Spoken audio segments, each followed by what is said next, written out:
On the previous episode of Menage À Mind. From men to men, I applaud that. She's looking at me like, are you fucking with me right now? As a masterful communicator, I will say that was pretty good, my man. Told you. Brazil. My favorite prostitute lives in Jaco in Costa Rica. And Mila has forbidden me to go to that side of the island. You are not allowed to go. No, her name is Jessica. You gotta show me so I can go. If you my find, man, I get this. You my man. If I hit, you hit. It's all love. It's all love. And I'm gonna tell Mila she's gonna be she gonna feel like you hit. Yeah. I'm gonna tell you all the details. Word for word. Oh man, let's start with you, right? How's your mental health, brother? Oh well, way to get in to my mental health. It's good. It's better. It's a process. It's every day. It's a task, but I try to come out on top every day. Like I don't. That's a good journey. Yeah, I mean, it's. Let me think about that before I even go. You know what I'm saying? Because now I'm really thinking about what I'm going through, and everything, every step of the way is I'm guided by something or someone, but some things hurt.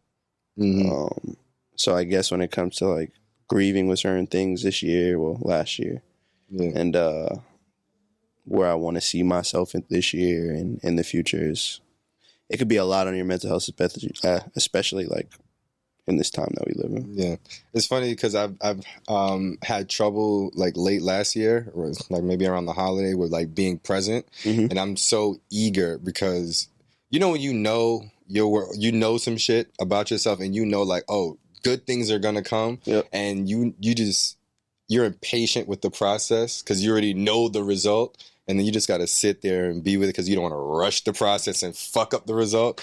That's where I'm at. Yeah, patience is the key. Yo, it's crazy. The hardest thing in the world is patience, but that's it. Yes. How your mental health, brother? Today, my mental health is great. But I have been noticing like something about me that I've been doing is like I'm a just base value. I'm a huge thinker.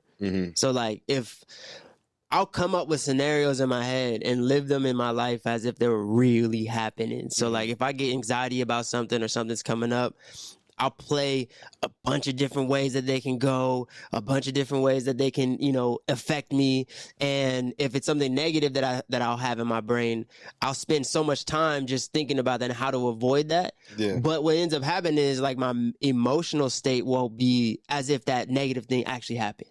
You know what I mean? And so then I'll go into a little whirlwind of like, this happened last week where, I was thinking about something and I was like, if the worst outcome would have happened, how can I prevent that from happening? Yeah. And I end up just living that worst outcome, living how that would feel. Yeah. And it just messes up my mental health for like weeks on end. Yeah. But today, you good? I feel good. That's what you got to live for the day, man. Yeah, you got to be present. You have to be. You got to be present. And that's the shit about like what I was just saying, where even with issues, when something small comes up, you see it so much bigger down the line. And then now you've already put your body through the strain of whatever the issue is down the line, and you're not even there yet. And it may not even happen. And that's the scariest thing. It's not even scary. That's the craziest thing is it probably won't happen. Yeah. But we put ourselves in that situation in our mind that what am I going to do if this happens? That it's like, dang, it's really hurting inside to know that it can happen, but it won't. Yeah. Oh, the fear of being a man. And the preventative measures that we have to take for the future that may or may not happen. You got to think about 10 steps ahead that you might never see. Yo, that's the protect part of the provide. Yeah. It's like now I have to protect this future that may not even be possible. Or I have to make sure that this future happens. Like you take the brunt of that and you put it on your shoulders. Yeah. I got to get it done. And I'm terrible. I don't cope openly. That's the other part. Like I'll cope by myself. Yeah. I'm the same. Yeah. Men are the same. Yeah. When it comes to that, nobody's going to know nothing. Inside, I'm going to be like this. Inside, I'm like, why? Why even outside? Like, Right. And then it's even to the point where I don't even reach out if some shit was going on. Women would be like, girl, I need to talk. Yeah. I don't even reach out. If somebody will ask me, I've gotten to the point of like internalizing it.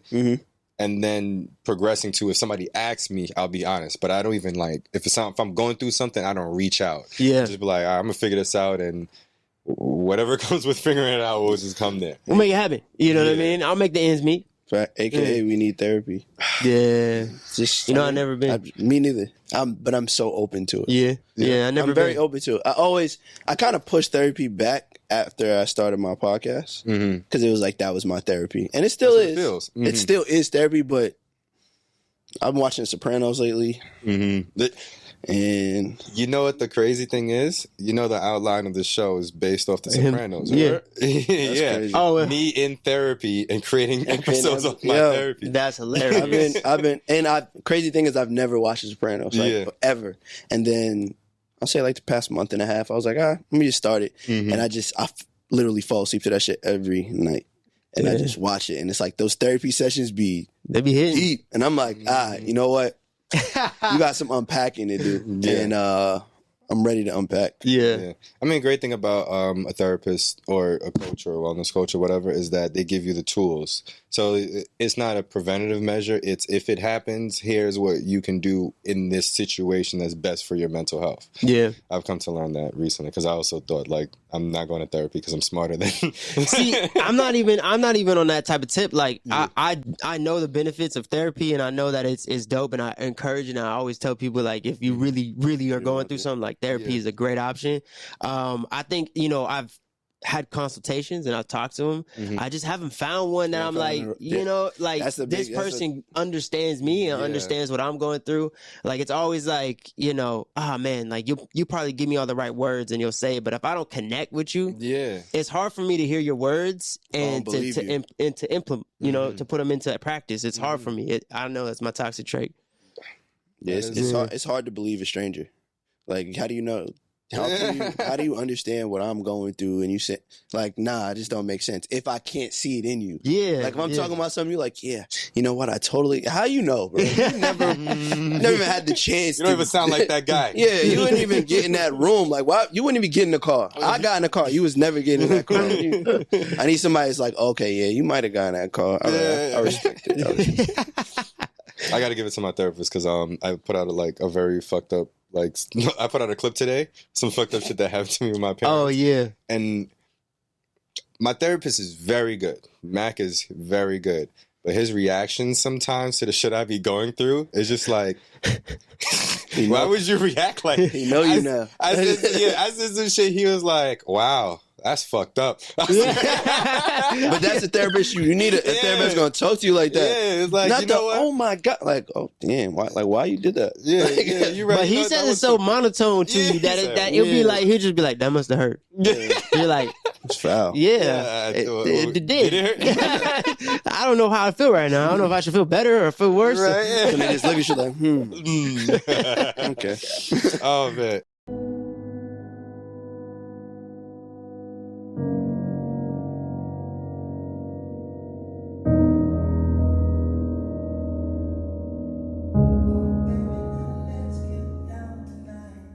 Let's get into a chant to set an intention for today's episode. Today's chant is going to be money, right? Set an intention. 1, 2, 3. Money. Not gonna hold you. I didn't think y'all gonna be with it. Why not? We talking about, listen, I manifest shit. I'm a manifest some bread. You ain't tell me to say some other wild shit. I'm like, nah, I'm not doing that. Money? Oh, bring that. Please. In abundance for everybody. Oh, man. One thing I wanted to ask you, I said I wanted to talk about money and manhood and shit like that, because I've realized that I'm no longer in the space I was financially like I was in my 20s. Now, I'm not broke, which... Talk your shit. Which is so funny because I feel like men have to preface that. Yeah. You do. Yo, like your financial status and like your dick will just title you easily. And it's like, hold on, I'm not broke, y'all. Yeah. But listen to my financial wealth. It's like, wait, let me finish what I was saying. But one thing I realized during this time, this period of like me trying to heal and stuff like that, I remembered like different spaces I was in where it was like so traumatic. Yeah. And one of the spaces I remember was a day I was actually being terminated from my job at the MTA. And it's so crazy because in that moment, I'm sitting there like, yo, I've had this job since I was 18. At this point, I was like 30 when it was happening before I moved out to LA. And I'm sitting there like, yo, what am I about to do? And Ryan calls me.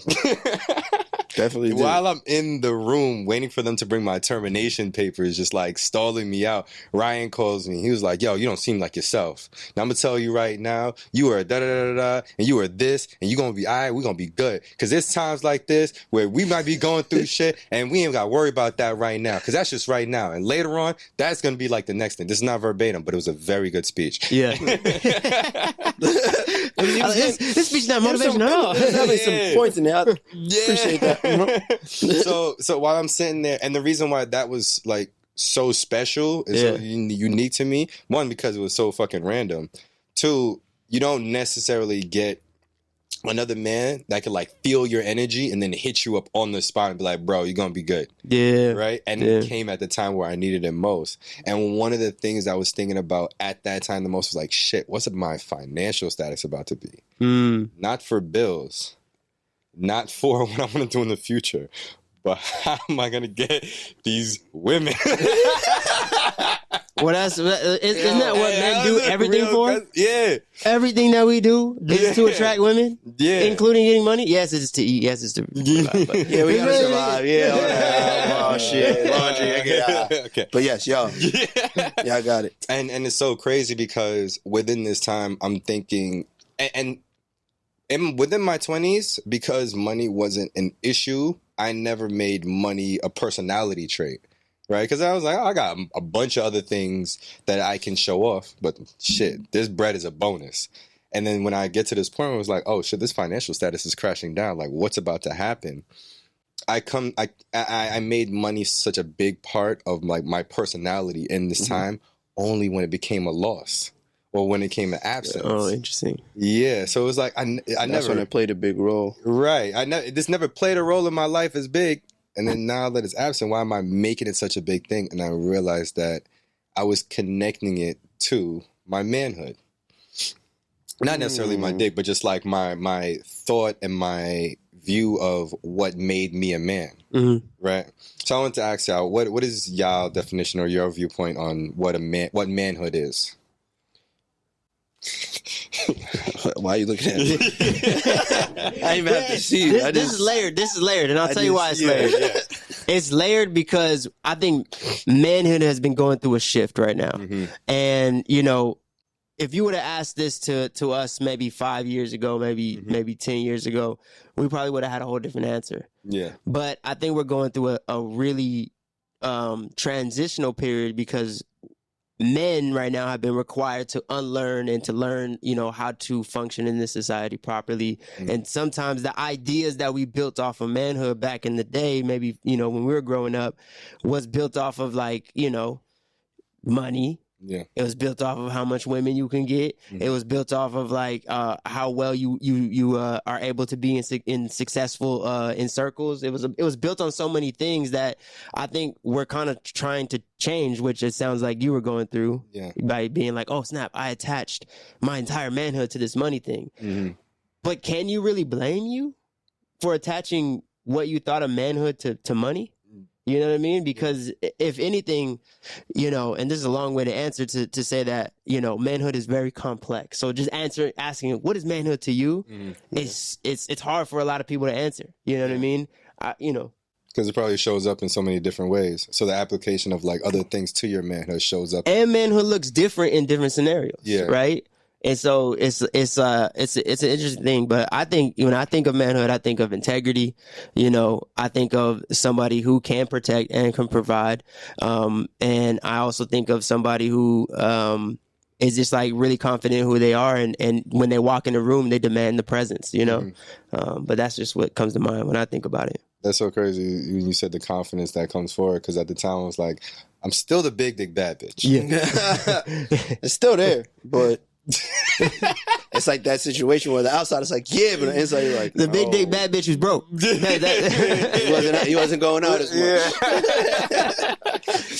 So, you got an idea? I mean, for me, he said it at the end. The two words for that is protect and provide. Yeah. Doesn't have to necessarily be provide financial or whatever. It could be mental, or it could be just those conversations that people need, and that's providing, like you're saying, like broke is a mind state. Like broke is not like poor is something way different than broke. You know what I'm saying? So broke is just something you're thinking, like I'm broken in time, whatever it is. But as long as you can provide in other ways, which you have, I'm not saying whatever your sexual pleasure, that's on you. That's your other shit. You know what I'm saying? But you provide in other ways that you could still be a man. I don't think it just because you didn't have the money and now if you didn't have the money and you weren't doing anything. I'd be like, you. But you look at the characteristics, right? Like your scenario was very, you not unique, but unique in the sense that you actually. Well, why'd you get fired? Let me ask you that before. Yo, you're gonna. All right, so I don't really know this. This story is really crazy, right? Because I didn't get mad that I got fired because I was like, this had supposed to happen. Yeah. To fail a drug test in the MTA, your levels have to be like at 15, right? You smoke once and your level can go like smoke one blunt, and your level go to like 75, right?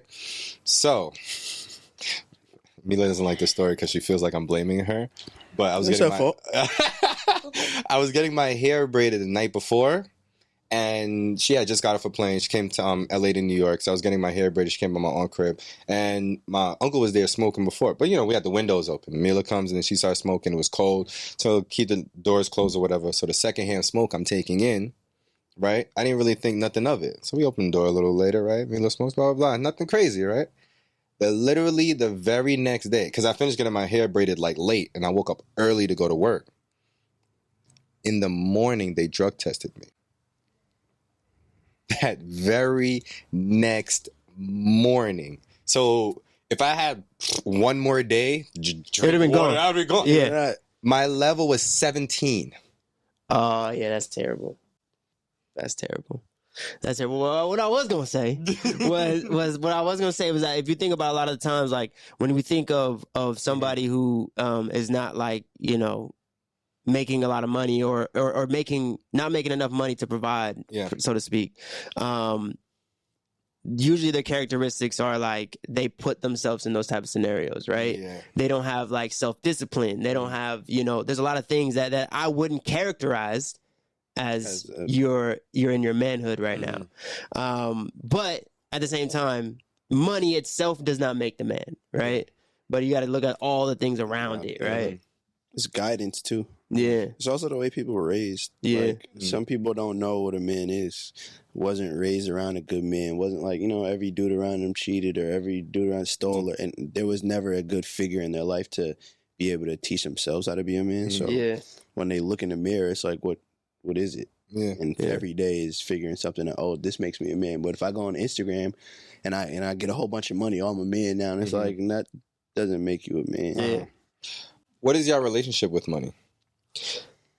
I got It's tricky. Interesting relationship with money. I think, coming from somebody who, I didn't, grow up having a lot of money. My family didn't, grow up having a lot of money. And so generations back didn't grow up with a lot of money. And I made it to a space where I was able to make more than my family, right? Mm-hmm. And that feeling feels good. I do tie a lot of pride to that, being able to help family, being able to hire family, being able to, be there and be that financial support is something that I do take pride in. And I like that I have money. Yeah. You know what I mean? And I grew up under the assumption that money was evil. That's what's told in my household. Oh, that rich person, they probably unhappy, or this person over here, like they really, they're just sad inside. And what it took to make that money just made them so miserable that you don't want that. You know what I mean? And I grew up with a very like unhealthy relationship with money, and then I came into money, and I love it. I was like, these people lied to me. They lied to me. You know what I'm saying? Like, it lied to me, but I really think it comes down to the values that you were instilled when you were young, right? Yeah. I'm not out wilding. I'm not doing nothing stupid. Like, most of my money is either invested right back into the business or it's used on family. Yeah. That's pretty much it. That's so crazy because when I was growing up, I grew up poor because I was born in Jamaica and I came to New York when I was young. Parents are already poor, third world country shit, right? Yeah. And one of the things that my mom used to always tell me was, if you don't have, you just do without.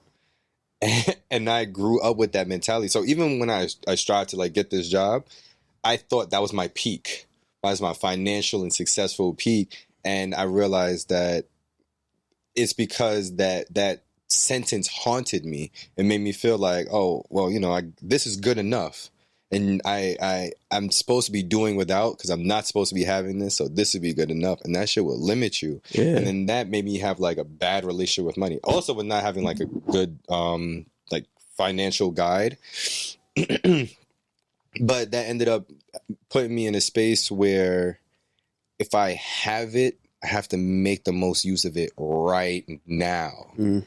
And it feels like a situationship with money. Yeah. Yeah. It's like, yeah, there's that feeling of like, this might go away. Yeah. How long will I be able to make money like this? You know? Yeah. That's definitely a fear of mine too. It's scary. Like, I've had my days, but money was amazing. And I've had it where it was like down and out. So for me, it's the chapter of my life. Like, I've seen a lot of money and I've held a lot of money and I've lost a lot of money to the point where it's like I don't know where it even went. Yeah. So for me, it's just a figure. Mm-hmm. I value my time more than money. Mm-hmm. So I'm growing to a point where I'm looking at money just a little different now. Before it was like it's gas, and now it's like, is that good? Is that a good dollar or a bad dollar? You feel me? Because every dollar is not good, and some people take anything. And I've learned that like I can't deal with people that take any money, and I can't take any money because it just don't feel right. It don't sit right. The money don't act right. Yeah, it's like there's two sides to cash. Yeah, it's like your family said, like money's evil, and it can be very, very evil. Yeah, because it can turn families, friends, everybody upside down. Yeah. But then there's the good part where it's like, nah, we worked hard for it. Yeah. And now this is the benefits of how money can help us grow our business and we don't have to be that evil part. So it's like I've seen both, and now it's just like where I want to be. Ryan's relationship with money sounds a lot like pussy. Yeah.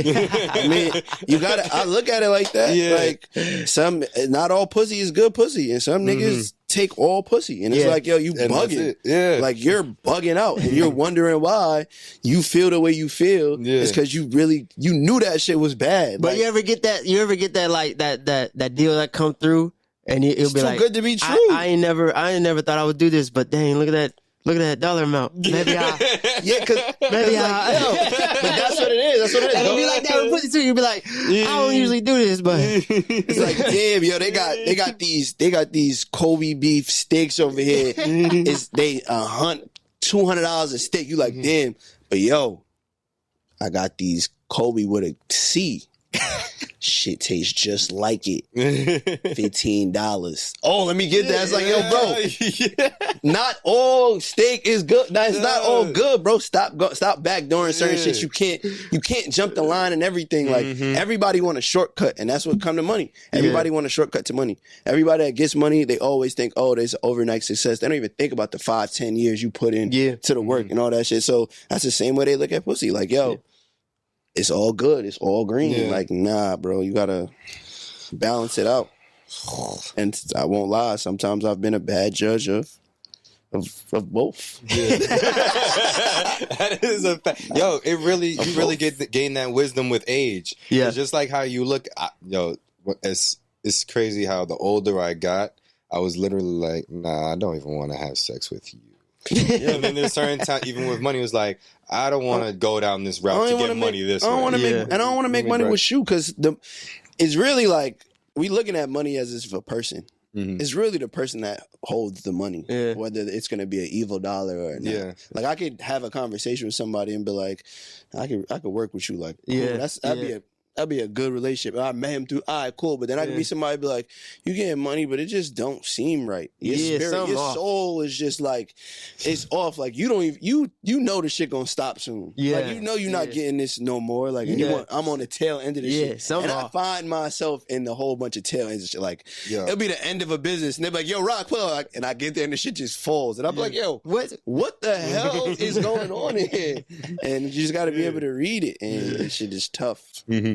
It's crazy because that question, what's your relationship with money? I heard on my girls podcast, Good Moms podcast, and hearing that question, I was like, oh shit! Like, Black people have a bad relationship or a bad mental connection to money, and so she was one of the things she was saying was, you know, if I had money, I could do so much more, or because I'm in this space right now because I don't have money or some shit like that. And it was basically like she's connecting negative things to currency and the currency didn't do nothing.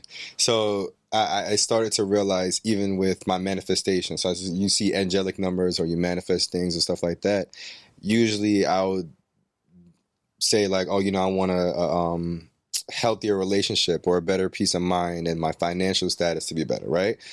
And I was like, why would I not ask my financial status to be better first? And it's because, like how you said, we have this idea of money being like evil or root of evil. So we want it, but we don't really want it. Everything is told to you like from a young age that money doesn't make you, right? Mm-hmm. Everything is told to you that way. Like, you know, your whole life. So it's like, I understand how we think of it last. Like, it's like almost like the bonus thing. Like, I'm gonna ask all the other things that I know I'm supposed to ask for, and then, hey, why don't you throw like 100,000 over there?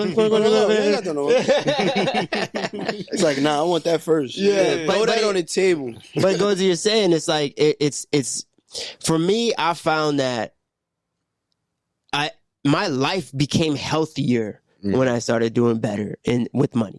When I started making more money, my life became healthier, which I was told the opposite was going to happen. Mm-hmm. You know, that if you start to make money, then you're going to end up in a drug habit, or you're fuck it up somehow. So like my life became way better once I started making money. I started making better decisions, you know, ironically. So better doors started opening up. Yeah, that too, you know. And then also too, it's like the gratitude that I had once I did start making money was like, all right, I don't want to make poor decisions anymore. Like double entendre, but like, I don't want to make poor decisions and like bad decisions. Like I want to like do good because I want to keep this good karma going. You know what I mean? So I feel you on that. It's hard because even with knowing and having the awareness, like even in the beginning episode where I prefaced like, oh, I'm not broke. It's still the negative attachment. With it, and it takes me back to when like growing up poor and knowing that when I used to say to myself over and over, when I'm an adult, I'm gonna be able to travel, I'm gonna be able to get my own car and do all these things, and to go back, not even to like to poverty, but you know, we all have that line where it's like, if I'm below this line, I need to get my shit together. Yeah. Because there's another line. If I get under that line, so you don't know what to do. You gotta know yourself. Yeah, you know where you at. Everybody know where they at. You ain't gotta show it, tell nobody, but inside you wake up like, man, what could I get today with this $20? That's when the days start getting creative. How we gonna make it hot? What is in the? You start looking in a pantry of shit you ain't never wanted to open up. Like, oh man, I hadn't ate those yet. These noodles, damn, all right. What else we got? Cheese, okay, all right. One tomato, bet. We gonna make it work.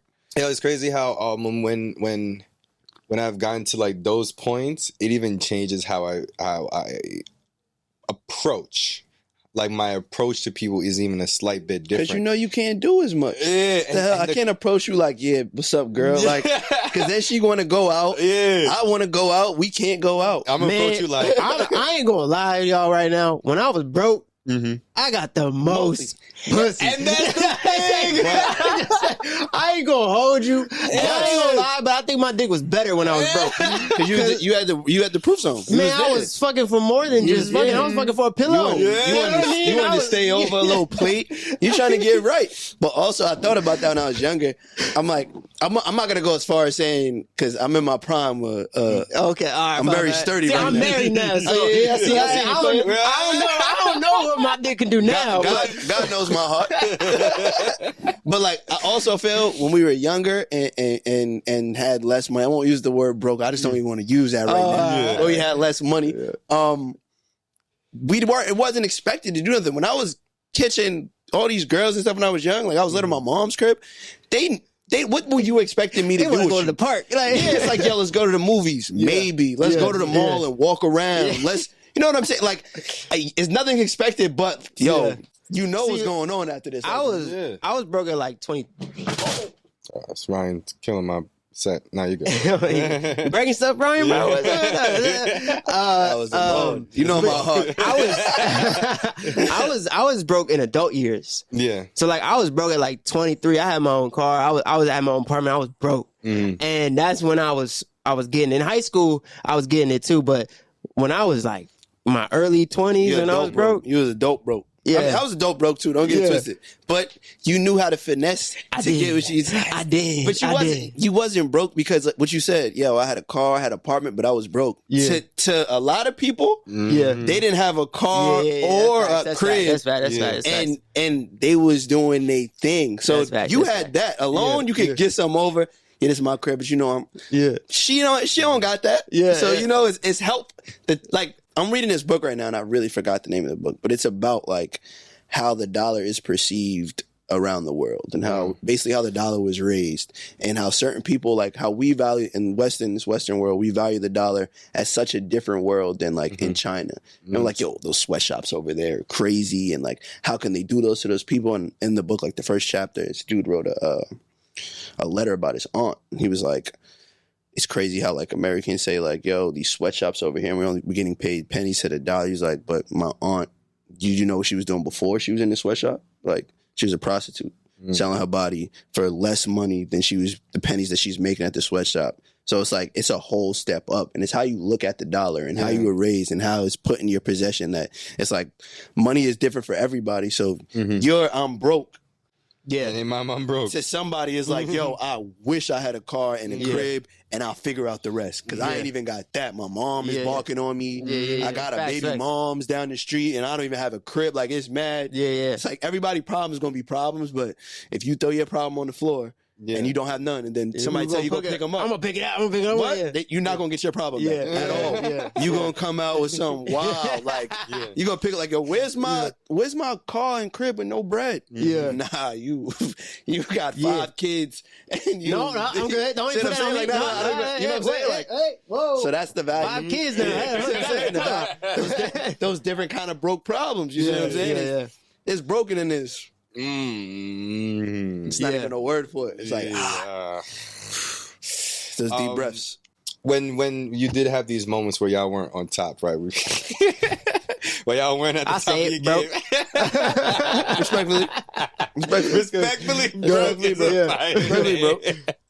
But you realize like the different ways that you had to like compensate. Well, all right, I don't want to use the word compensate, but for me personally, I was compensating because we don't have this strong relationship or good relationship with money. Yeah. But so when it comes to the point where, you know, you get to that level, it's like, oh, I'm not there financially right now. Yeah. Feel like I had to fill in that void with something else. Oh, yeah. Boy, that shit is annoying. However you can do it. I was selling. You gotta help. You gotta help. You can't ever be a bill or a burden. When I step in the room, it's like, yo, I know you don't got 5 on this blunt. But I do know you roll a hell of a blunt. And you do come with the little juice. Like, you gotta bring something. Whatever you bring, just something to the table where it's not like, why are you here? Yeah. See, I was terrible at that time. I think what you're asking, like, what were you using? Yeah, like to overcompensate. Yeah. See, this is bad, man. You about to make me go into my fuckboy stages, but I was selling potential like a motherfucker.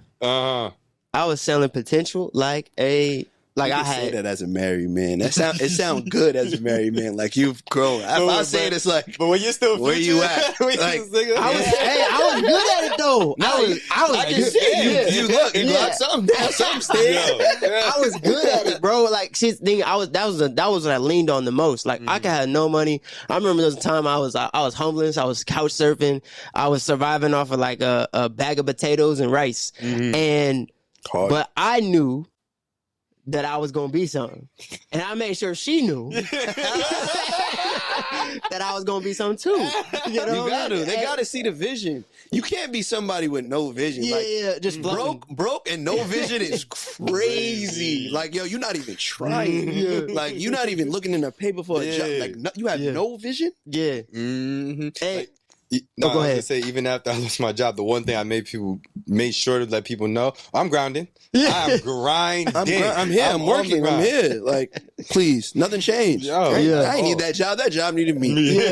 Like, I'm gonna take my talents elsewhere. They don't deserve me no way. Like, you gotta walk out like that because if my you job ain't firing me, I fired my job. I ain't want to go, dumped, bro. I didn't want to go. They called me. I said no. No, forget her, bro. She lucky I was there. I was hurt when I lost that job. I was hurt to the point I was like, I quit. He knew he was gonna get fired. No, you already have your last check here. We fire you. Wait. Before you get to what you about to say, my levels was a what? 17? I'm out of here. I don't like the way y'all treating me. But it's so funny how you compensated with like hopes and dreams or whatever. Yeah. And for me, I compensated with comfort. It's like if I can't provide something to you in my mind, like I can't do something financially, take you out, whatever. Yeah. It's like, come over. Yeah. Come over, let's chill, set the vibes. I got to do something. You was eating a lot of butt. Yeah. I was and that's the thing. And when I realized like, oh broke, shit. Girl. Yeah. He did it up, broke ass. Yo, set the vibes. I never bought incest a day in my life. Lost that job. Everything. It's one thing about a nigga is once he lose that job, they get real spiritual. Like, oh yeah. They need to go therapy. And like, you know what? My mental wasn't right. That job, it just had me. I gotta get back on mine. So I bought my, my crop, my little, my. You get your Santo and sage. Yeah, get my sage, get my rocks, get my shit. It's my aura. It's my aura. My chakras is now aligned. People's favorite move was this when they get fired. I gotta get this right. There's something in here. I knew it. Yo, and that's it back. So when I had this moment of like realizing, I ain't got the money, I'm about to be stressed. How am I gonna get pussy or whatever and pay my bills? And then all the women, because I cultivated this relationship with them without making money the primary factor, because since it wasn't an absence, I didn't feel like I had to make it a primary factor. When that money wasn't there, and I saw it as this like huge loss, the women I was fucking with, it ain't changed nothing. They came back. They brought it forward. Actually, got more. They brought friends. Nah, because then it went from more than he got to be a product now. Like, wait, you ain't got. All right, yeah, work him. Yeah, with that being said too, though, there is like a limit too, right? Like they go at a certain point. Is there? Yeah, I mean, I'm asking you. You gotta tell me your ways. There's a certain point. There's a certain point like where they start being like, all right, so unless we just fucking. If we just fucking, then it's like, cool, it's whatever. Like, come over on the weekends or whatever. But if we like building and we start to progress and she starts to being like, I actually like you. Yeah. You know what I mean? And then it gets to a point where they start being like, all right, so when we gonna do this? Yeah. When we gonna, I don't want to just like what, how you gonna be able to do something for me? Like, how you gonna be able to, so I always reach that point. What was your exit strategy? How'd you get out? Oh, everybody got exit. I was bad, but I would usually end it before it got to that point. You felt it coming. Yeah, I remember though. So there was this one girl that I was. I love you. Potential's draining. Yeah. There was this one. She was like, I love you. Next day you thought about it, you was like, yeah, I'm alright. Like, get this one up out of here. It's about that time. But there was this one girl that I was dating, and she said over and over and over and over again, like, yo, the money I don't care about. Mm-hmm. I got money. It's fine. You're good. I like you. Yada, yada. And she would tell it to me all the time, but I couldn't do it. Yeah, fact. Yeah. Like, I couldn't do it. I couldn't progress the relationship because I was like, yeah, but I don't have money. Yeah. Can't do what you want. I cannot support this relationship. I remember one of the first dates we went on, we went to some pizza spot in Hollywood, and there was one pizza on it. All the pizzas was like cool. It was like $15, $20, cool. I buy the pizzas. She picked the one that was $50. And listen, I had no money. I had to go get a payday loan to pay for this damn $50 pizza. Hold on, where did you go? Where did you go get a payday loan? So you told her like, "Yo, I'll be back." No. I paid for it, but I paid for it on credit. So I had to go and get that payday loan. So I got the payday loan. And I remember after I got the payday loan, I was like, what the fuck am I doing? Yo. Now you gotta keep it up. And she's bad. Like, she was bad. She was everything. Like, and she was like way successful.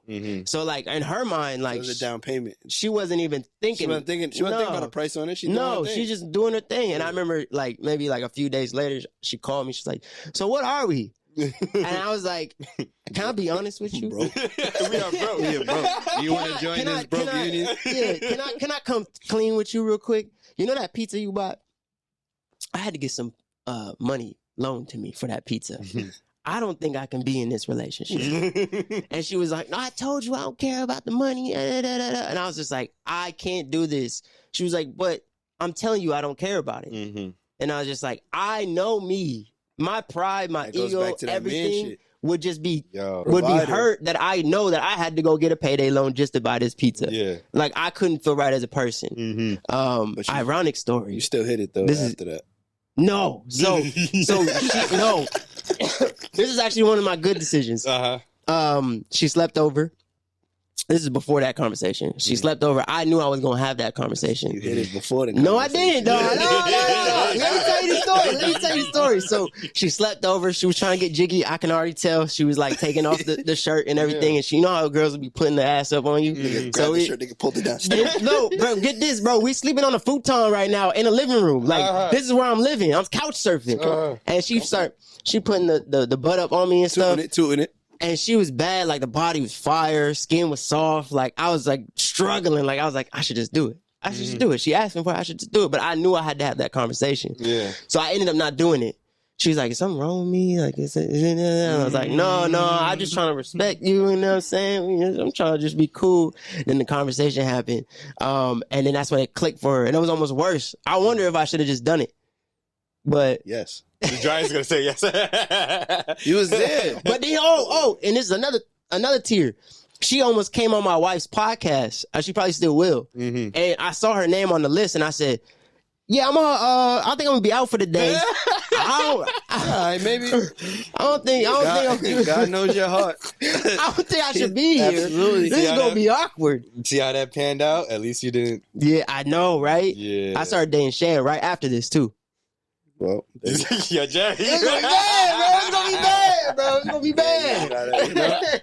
Yeah, you made the best decision for you. Yo, at the time you made that decision. That couch was sturdy. Couldn't have been me. Good old futon days. Yo, I get it. Yes. We understand. And it's crazy because I feel like a lot of men can relate and we just don't even talk about this shit. Yeah. And it's easy for us to. And like, I honestly do feel like you can find some like camaraderie and like men like togetherness around the fact of we all struggling in some type of way. Yeah. You could laugh about it when it's done. Yeah, when it's in the past. It's in the past. But in that time, I don't want to talk about that shit. Yeah. Like, don't tell me everything's going to be okay. And nigga, you don't have to sleep on this couch. Yeah. Like, you didn't eat potatoes for the last 5 days. You have not been calculating this $8 that you got all day. Yeah. That's not you, so don't tell me what it's going to be. But after it's done, it's like, like, we all go. I knew it was gonna be okay. I saw it. See, he said he saw it himself. He told, even if he's not with those ladies now, they guided him to success. I want to thank them for him. That's facts. I want to thank them. It's facts. It's facts. They helped him. He married. They held it down. So help me. I want to be like that. I'm looking at the ring. I'm like, God.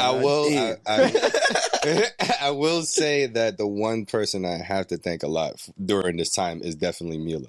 Yeah. Because her being transparent with her and honest, and her also knowing me like, oh, you know, you're gonna get the shit back because I know how you are, made her also be like, oh, it's fine, I got you, babe. And like you can lean on me or lay on me or whatever. But then there's so many times where I just like, she pick up that card to pay for dinner. I'm just like, but then, and it used to be like so gut wrenching in the beginning. And I'd be sitting there like, but I just cleaned the whole fucking crib. Yeah, I deserve this goddamn Word, this meal. She's talking, yeah, you better tip her well too, baby.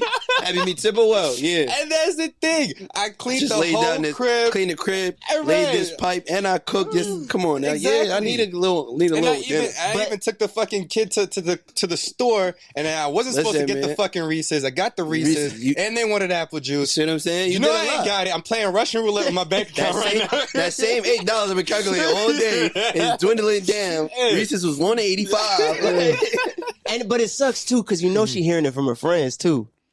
Like not Mila, not your situation, Yes, but yeah. For but, sure. But The if group you chat dating is the the girl, worst. oh, bro, What? you dating the girl, she's like, he ain't bought me something. He lost his job, and then you know they like, so what is he doing? What's he going on? They're not saying nothing positive. Nothing positive over you. He's what? He's doing this. He's sitting on your couch. Oh my God! You let him. He got your car, girl. Yeah, My and Lord. you getting tore up in them Tore group. up, and they friends is doing the exact same thing. And not saying nothing. Mila got healthy friends, so yeah, you got lucky. Ryan, Yeah, Mila got ignore Ryan. but like the girls I was dealing with, they got some toxic friends in their ears. Although I was being toxic, but they got some toxic I friends. didn't need you to add on to it. Why you telling me the truth right now? You don't gotta be her friend. Like you don't even know her like that. Like I just met. You telling her when I was out. Like, get out of here. Mind your business. But it be those same friends that, bro, oh my God. And then as soon as something go wrong, they don't even want to look at you. I love him for you. Yeah, You know what I mean? yeah, then he comes back. It's like, bro, nah, I'm not your brother no more. I I heard what you you. said. My girl's She friend. told me y'all are friends. I'm not fucking with you. You violated. I was broke last week. Then you gonna tell her I'm broke and fucked up. Yeah, now I'm up. Now I'm up. Yeah. Fuck all that. Yeah, buying shit that you don't even need to buy. Yeah. Oh, you want that? That's the shitty part. It's like the overcompensation right there because it's like, oh fuck, about going out with friends. Let me get something. Yeah. I'm busy. I'm busy. I gotta go. You gotta come in and just get water. So like, yo, I know y'all thirsty. Yeah, Oh yeah, you gotta I've been be drinking the all best day. husband. I'm gonna catch y'all Yo, up. worse than her friend or worse than friends is fucking kids. Because kids have big dreams and big requests. Our daughter right now is always like, when we get a bigger house, I'm getting a bigger room with a bathroom, right? Oh, I'm like, I'm gonna get a fucking job. I'm gonna say, you get a little bigger, you got a job. Yes. These laws is different. Right? You can work early. Start a little business. Write a book. Yo, there's times she asks for shit. I'm like, where's your finances at, bro? Like, what's up? Come with me to business plan. What you gonna do with this lollipop? Yeah, what's up? What we doing? Let me know why I'm buying this for you. Yeah. Kids. Kids are terrible. You got kids? Yeah, got two. Yeah, y'all was just some kids. You know, kids. Blessings. And that was the other part. It was like when I showed up, I was like, I'm definitely gonna show up as a father, as a boyfriend. Yeah, if not financially, I gotta do it up. Yeah. But what did I say before? Like when you provide and you protect, providing doesn't always have to be financial. You're protecting and providing for that little girl like every day. Yeah. And it doesn't have to be financial. Yeah. Because the relationship that you have with her is gonna go way further than the money will. She gonna ask you for money though. I'm doing what I need to do.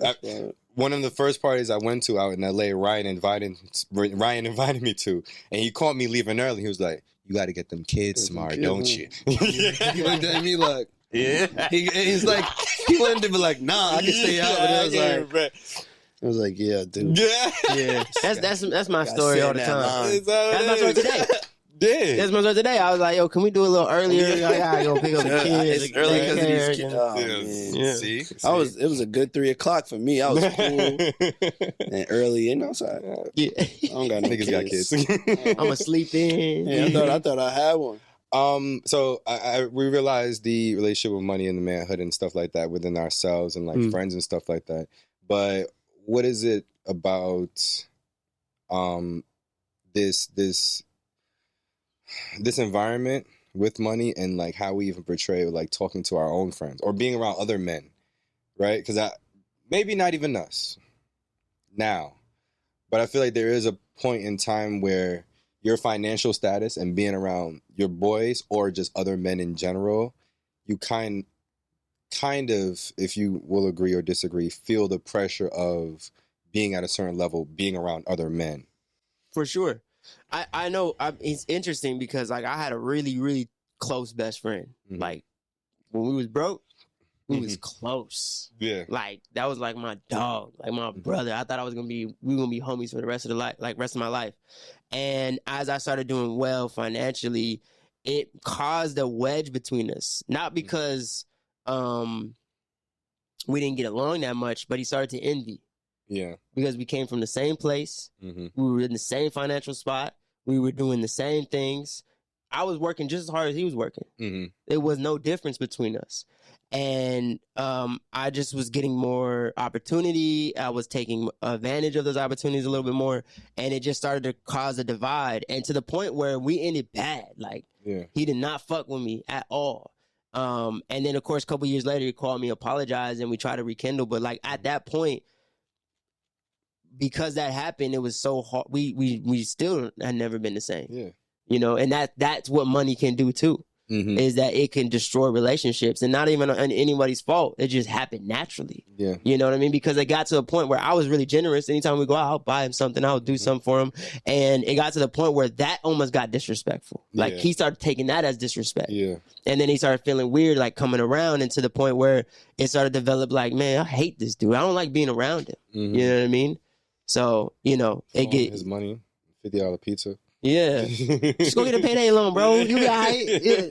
That's I definitely understand that because it can definitely divide. It can also bring people together. I feel like my circle, my immediate circle, they're all doing very well. Mm-hmm. And it kind of motivates me. Mm-hmm. At times, I won't lie. Like in the past, not now, but like when I was younger, certain things I'd probably look at it like, not in a jealous way, but like, damn, when is it going to be my turn type situation? Mm-hmm. Not even like, damn, I want it from him and I want to take it. It's like, nah, I'm proud of my means. Yeah. But when is it my turn? And after that, it was just like, when it's your time, it's your time. Like everybody's time is not when you want it to be, like, but it'll be at the right time. So now it's like my circle is very strong and I could go to them I have lawyers in my group, I have VPs and all type of shit in my immediate circle that I can talk to and lean on and be like, yo, what you think about this? So the benefits, rather than looking at it in a way of like, yo, envious, like, dang, I'm jealous. Why? I don't fuck with you based off of you getting it and I don't. You could also lean in. He could have leaned in on you and be like, yo. Yeah. And I bet it took him years later to understand, like, yo, I could have been like, yo, we're doing the same shit. I'm with you every day. Yeah. What I know you getting it. You don't gotta like take me with you everywhere, but like just give me some tips. Yeah. How could I build up so we could build some shit together? Or I got this proposition, like I want to start this business. I know you good at this shit. Yeah. Could we? And it's Let's like figure it out. We're not gonna not be friends based off of. It's like that shit is just weird. And as we got older, he understood that, and we had a healthy talk when we came back around and stuff. But it's just like it just never jailed again. That time you already changed. Yeah, and it's not the comeback is never gonna be the same. Like you my mans. Like what I always and I can embrace you and show love, but at the same time it's like I got a family now. Yeah. Like when when y'all was best friends or whatever, you didn't have you weren't married, you didn't have no kids. None of that. Now you here and you expect me to and it's not an expectation, but I know in your head you probably thinking like there's a chance he could be like, yo, well, I got you. And if you got something, but you're not my concern. Like that was the thing. Is like priorities got shifted. Yeah, priorities got shifted. If you would have stayed in line like a true soldier, I ain't even looking at it like that. I have because and it's not even your situation. I've been in situations like that where it's like, yo, it's not your time yet, bro. It's not my time. I know how to sit back and wait. And when it's my time, I'm there. But some people are so impatient and they don't know how to just chill out and sit back and let what's supposed to happen that they fuck up their blessings. So when that sense, it's like, yo, bro, how come they be like, yo, how come such and such is with you now? It's like because they knew when to sit back and the conversations that we have, you don't know nothing about. Yeah. And they were there and they helped me out, and that's why they're here. Yeah. You dropped out early. Yeah. And so you see, this is what I'm realizing now, and I'm gonna be very honest, and I'm happy I had y'all on to have this conversation because I didn't notice this in the beginning. And it's how you view your own manhood and how it applies like financially is so different than everybody, right? Because the financial status or being broke or not being at a certain level with how you went about it and how your friend went about it is two different things. His insecurities was there and stuff like that. His version or level of manhood made his decisions when it comes to like finances, his decisions, and the way you went about it was so much different. And you see the difference in your futures or your present standings right now. And one of the big things for me was I love my girl and everything. I'll do everything for her. But I was very aware of not adding on any more pressures or like what stresses can I take off? Because if I can't add anything financially, all right, then let me take something away of a stress for you so that if you're the breadwinner, now you got more time to get more bread for us, baby. Yeah. Right? When so many men can't even go down that way because they have that such a big ego, right? Mm-hmm. Such a big ego. It's like you were at the stage where you were able to recognize that and then apply that and being like, you know what, I can actually help her make more money. Yeah. But a lot of men don't have that mindset and they can't do that. You know what I mean? Like, you know, one of the things for me too, I had to learn how to facilitate and help in my wife's business. Yeah. You know, a lot of that had to do with, I never was interested in doing none of that shit. I wasn't interested in YouTube. I wasn't interested in none of that. But I knew that I could be an asset. Yeah. If I learned this. Yeah. You know? And so that's kudos to you because to me, that's the definition of a man. You know what I mean? Somebody that can recognize that and be like, oh, I can grow this bigger if I take this off her plate. Exactly. You know, not even but we can grow this bigger. And she obviously motivates you. So it's like if my lady is killing in her field of work and she loves it and she's passionate and I got to take the back seat and I'm still helping wherever I can, that's amazing. But not only that, it's going to motivate me to want to go get so much money, so much opportunity. Like I'm like, yo, she's doing what? Oh yeah. Yeah, let me go get that. Yeah. And help you. Oh, and you know what's crazy? What I even realized during this time of being in a good, healthy relationship, my girl is the breadwinner and I'm still the leader of the relationship, which is crazy because you think the person with the financial status is the leader or the person that's running everything or in charge. And because that's not every right. And also with me also helping with her business and us trusting each other and also being passionate about it. But I told her even before I started working with her, like, I believe in your podcast. I don't have no relation to it. Don't even listen to it. But what y'all are doing, I believe in. Not even when I want to help you or I think you're going to be rich. I just believe in you. So when I come to this point now, it's like, all right, let me help you out, right? Let me go get the kid. Let me edit your audio. Let me do all these things so then you can have more time to set up the retreat. Let you be the artist. Let you be the artist and the artist do the artist. Let you be the talent. Right? And it's now to the point like I got their calendar list and whenever she asks questions, I can just answer them right there. Yeah. We've cut out so many time and made we now have more free time available to get more money. That's fine. Yeah. And to have more sex. Either or. Rich sex alone. You said broke sex fire. It is. Yeah. But that we don't got it. We got food downstairs. Yeah. Sex is like, yo, we good. AC running. Yeah, keep it running. What you gotta do? Yeah, we got to keep the light on, girl. Keep the light on. You gotta cut the light on. We gotta cut the light on. Because you know you broke. Yo, turn the light out. Turn the light out. No lights. Yo. No, that's facts though. That's dope. You know, and it takes a lot. I mean, it's interesting. I had a thought when you was talking, man. Like, you know, a lot of people when they reference like, the 1920s or like, men 20 years ago and how they used to do it. But like, bro, if you think about those dudes, like the women was kind of running the finances. A lot of men didn't even know where their wallet was. Oh, my wife got it. You know what I mean? Like, so there was like times where even though the man was bringing in more money, the woman was more financially responsible. Yeah, she was doing the books. She was doing the books. She was the one really getting the money. So that, you know, there is like, just because you make more money doesn't mean that you are any more valuable than the person that's helping you. Yeah. And which all goes back to even when you make the money and your manhood is fucked up, you fall into this like toxic place of not even having healthy relationships with people because you have this toxic connection with finances and seeing it as this, I guess, overarching personality. Yeah, I know a couple of dudes like that where money is every time they call me, they trying to stunt or talking about what this play they just made or yada yada yada, and it's like it gets to a point where it's like, bro, do you have anything else to talk to me about right? than the money that you just made? Do you watch HBO Max, bro? Because I don't give a fuck about that.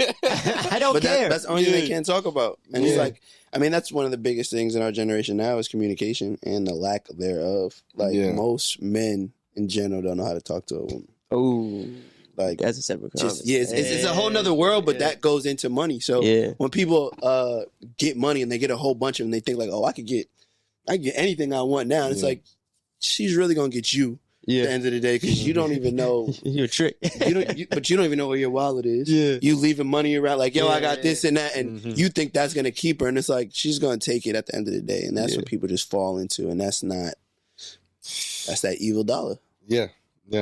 Fellas, I wanna thank y'all. Y'all changed my perspective around manhood and money. Oh, what was your original perspective?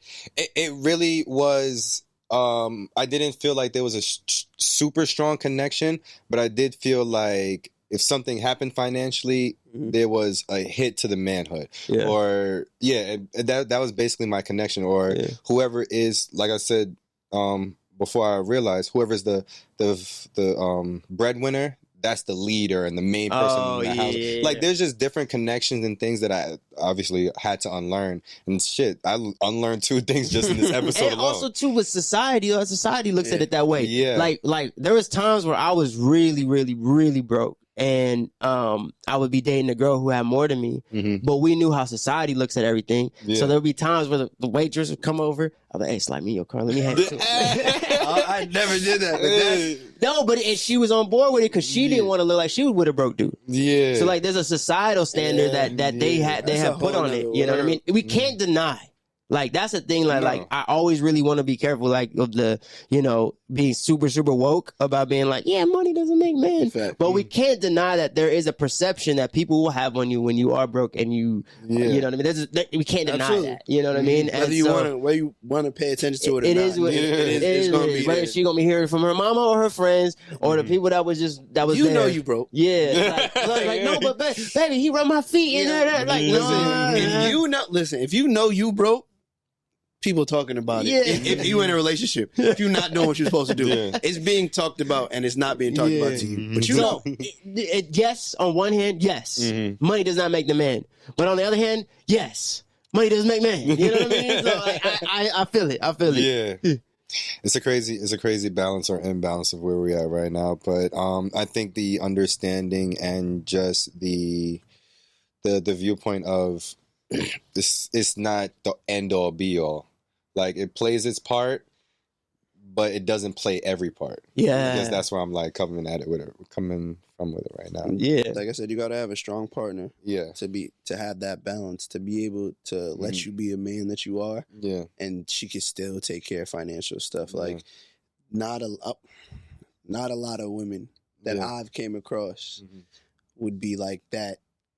To have it balanced, I would like, yo, but you control this. You got that. I don't want to do that. I want you to take power, and I want you to take lead on this. Like, there's something that just want it. It gets to a point where you help out enough, and you take enough off her plate. You bring in. There's 2 of you now that are doing it. So she'll be able to make more money with a relationship that supports her work and supports her than she would by herself. Yeah, it's a perfect mesh. Yeah, like.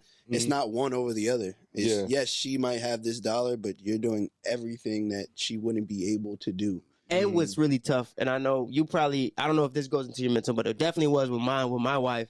A lot of times, because we live in such this social media age where followers and notoriety is so important, and that is what equals social status and how much success you have. And there was a time where Shan was so much larger than me on a social scale that like there would be insecurities that would creep in.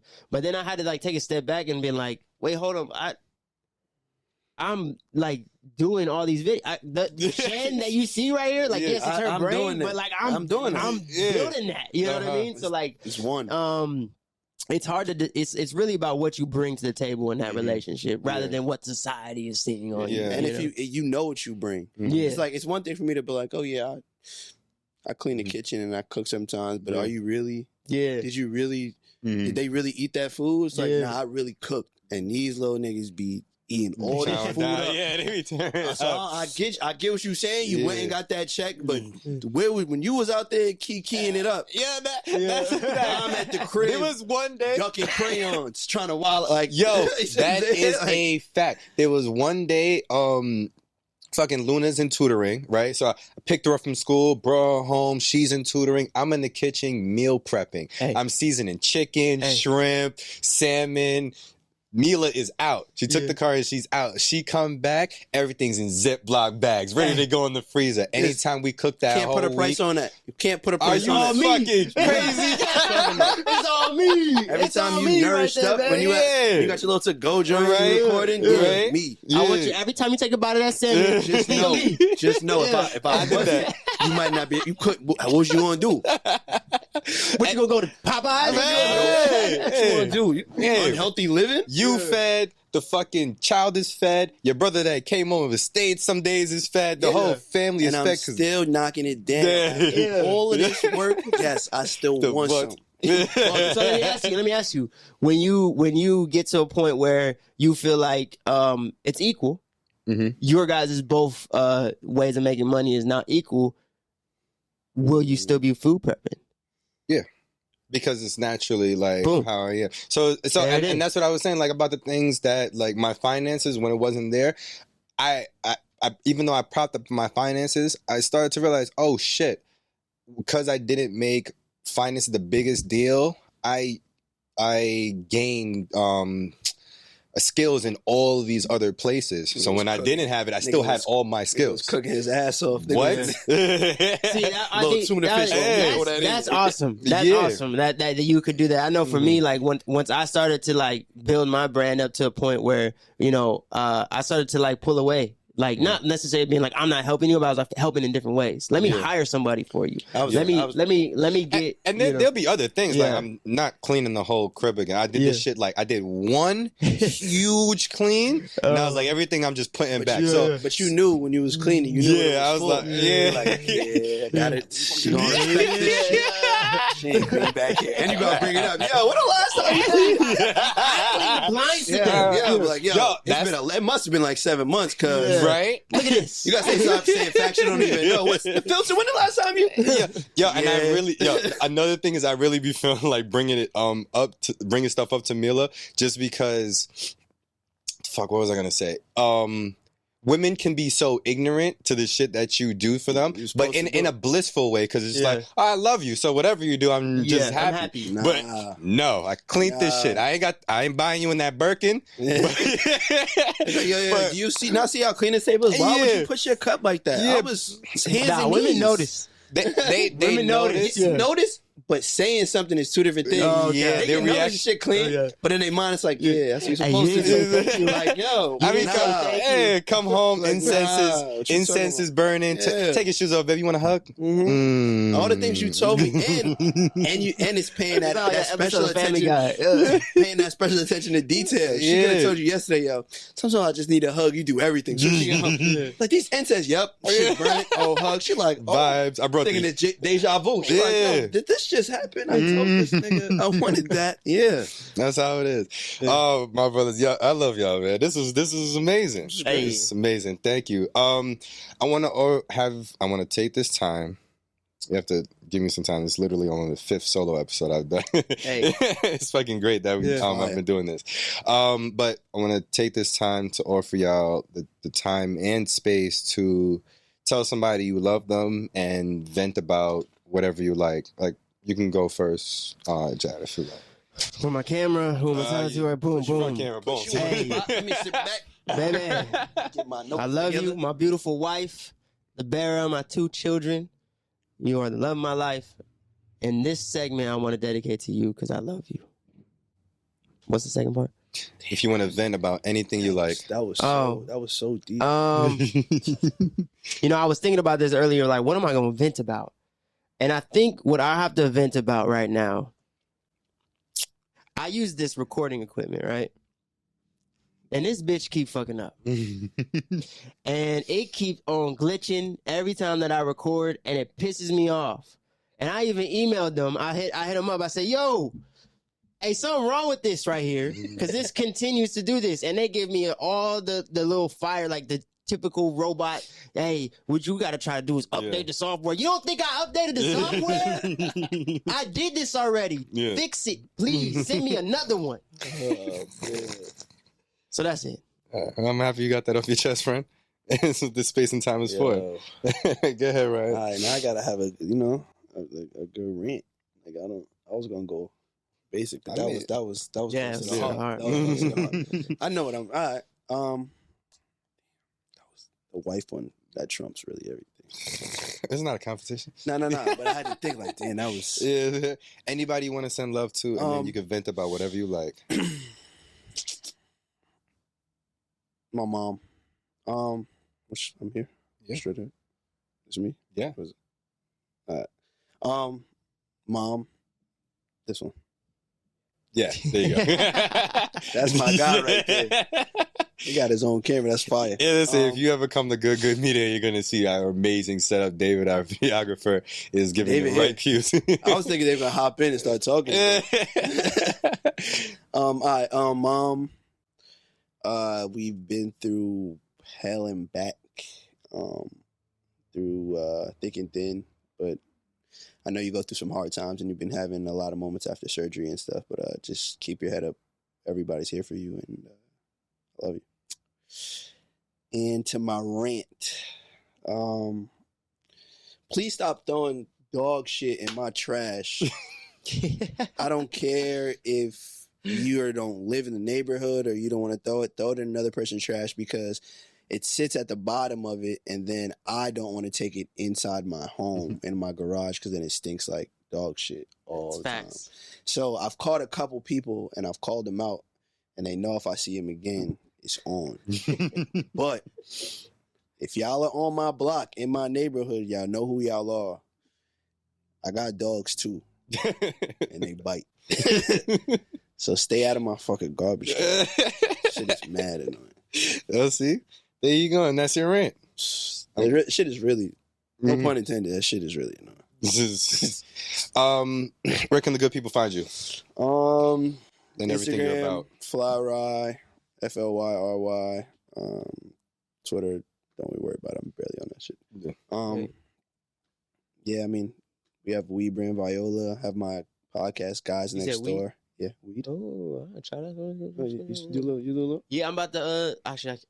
No, we can talk about it. But, yeah, our brand, my podcast, Guys Next Door. Check us out every Monday. Yeah. Huh? No. It'll all come together.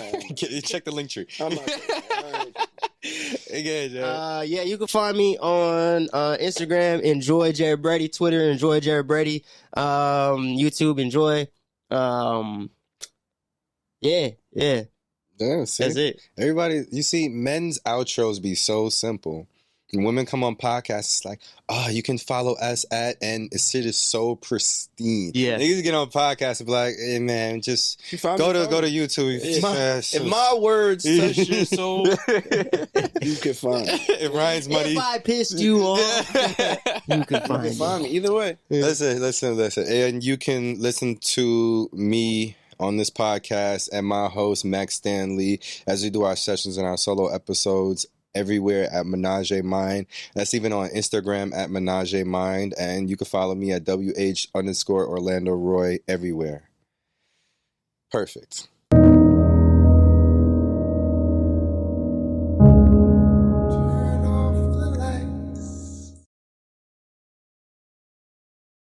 On the next episode of Ménage À Mind.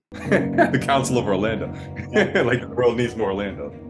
We all know how painful that is, right? The amount of like black kids that weren't hugged by both their parents at the same time.